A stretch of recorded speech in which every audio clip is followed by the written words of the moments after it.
out of control, except my eating. Everyone lied to me about my weight. They said I was thin. I knew that wasn't true. I felt empty, so I ate. Then I felt guilty, so I got rid of it. Once I started eating, I couldn't stop, no matter what anyone said or did. These are the voices of feeding and eating disorders. These affect millions of Americans and usually begin during adolescence.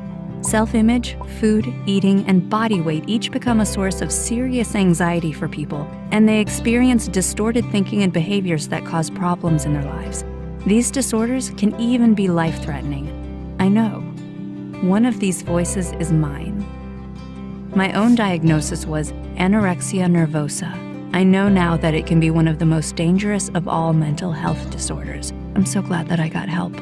Anorexia is diagnosed when someone restricts food intake and loses weight until he or she is significantly below a healthy body weight. In my case, I got really underweight, although I didn't see it that way. My menstrual cycle stopped and I was exhausted. I didn't worry about those things because I also felt great. Feeling in control of something in my life made it easy to deny there was a problem. A lot of people with anorexia feel the same way, but if it's left untreated, anorexia can cause really serious medical conditions like bone and heart problems, and even lead to death. There are other feeding and eating disorders, including binge eating and bulimia nervosa.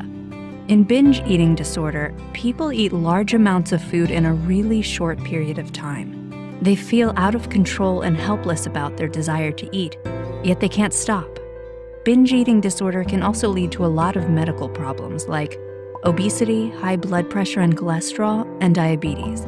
People say they feel disgusted with and ashamed of themselves, which may be a result of the behavior, but also might promote the behavior. Bulimia nervosa also includes binge eating. Feeling upset with themselves, people then try to compensate with purging behaviors. Purging can be done through intentionally vomiting, using laxatives, or exercising excessively. People develop problems with their teeth from vomiting, including worn or decaying enamel and pain, and can also experience a sore throat, dehydration, or stomach problems. As with other disorders, people with bulimia also feel a great deal of shame and try to hide their binging and purging. When I was a teenager, my parents got me medical treatment that included a stay in the hospital. I didn't want to at the time, but now I know it was the right thing to do. I was in a medical crisis. A dietitian worked with my treatment team to help create a healthy eating plan for me to follow. I also participated in CBTE, or Enhanced Cognitive Behavioral Therapy. It's specifically created for eating disorders and helped me change my thinking around food, eating, and my weight. I learned that I had a pretty unrealistic image of what I looked like, and CBTE helped me understand and slowly change it. My family was also involved in my treatment, which really helped. Each piece of the program I did is backed by evidence saying it works. Other therapies are proven to work as well. Interpersonal therapy, or IPT, helps people understand their eating behaviors as well as how they interact with people in their lives. Finally, some people with eating disorders get benefits from medication, which helps with those stubborn thoughts, as well as the depression and anxiety that often comes along with these diagnoses. My experience with anorexia nervosa was life-changing.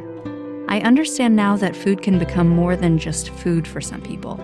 It can take over thoughts and feelings, but with evidence-based treatment, they can get their lives back and develop healthy relationships with food. I know, I did.